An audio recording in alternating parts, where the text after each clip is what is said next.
We've actually already seen a constructor in action in Python because to define class variables in Python, we actually have to define them inside a method. We can't define anything outside of a method inside of a class. So to define a class variable, we precede it by the word self. We've talked about that a little bit already. Preceding these variable names with the word self just tells Python that the scope of these variables is the entire lifespan of this instance of the class. So as we noted before, whenever a new instance of a class is created, Python goes and looks for its init method. And if it exists, it runs that code. That's basically what creating a new instance of that type represents, running the init method. If it doesn't exist, that's okay. That just means no initial variables are created and no values are assigned. Here, the constructor creates these 4 variable names and gives them certain initial values. Notice, though, that init is a method, which is like a function, just a function defined inside of a class. And as such, it has a parameter list. Self is always the first parameter for any method that we define inside of a class, but it doesn't have to be the only one. So here, we've revised our init method to take 2 additional parameters, first name and last name. Now, instead of assigning self.firstName to some default value, it automatically assigns it to first name coming in from the parameter list. Now, there's one potentially confusing thing here. Don't let it trip you up. Notice that we have first name in 2 different places. Self.firstName refers to the variable named firstName at the class level. The name firstName on its own refers to firstName as passed in by that parameter list.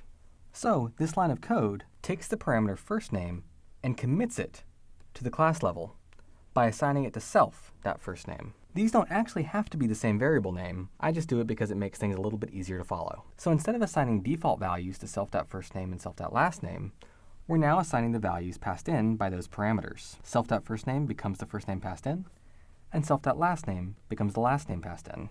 We pass in those arguments the same way we would with any other function. We're creating a variable called myPerson and setting it equal to a new instance of person. But instead of just an empty open and close parentheses, now we're passing in the names directly, David and Joiner. Python automatically ignores the self parameter when assigning arguments to variables. So David becomes first name, and Joiner becomes last name. Those are then committed to self.firstName and self.lastName. And so for the remainder of the scope, or for the lifespan of the myPerson variable, its first name will be David, and its last name will be Joiner, until those things are changed.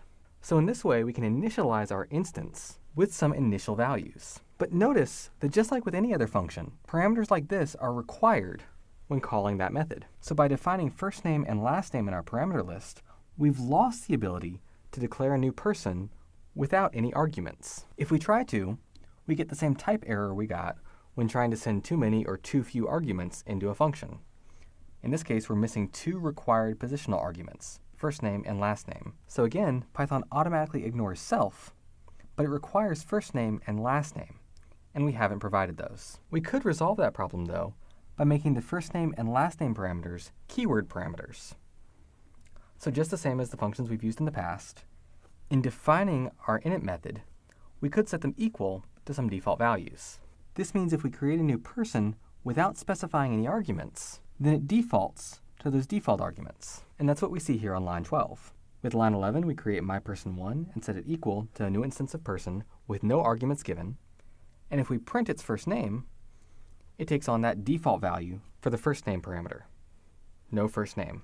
We could instead, as we do here on line 13, create a new variable called myPerson2 and set it equal to what happens when we create a new instance of person with the keyword parameter first name set equal to David. That overrides that default value and sets myPerson2 equal to David, or at least the first name equal to David. And as we've briefly seen in the past, even keyword parameters can be referred to as positional parameters.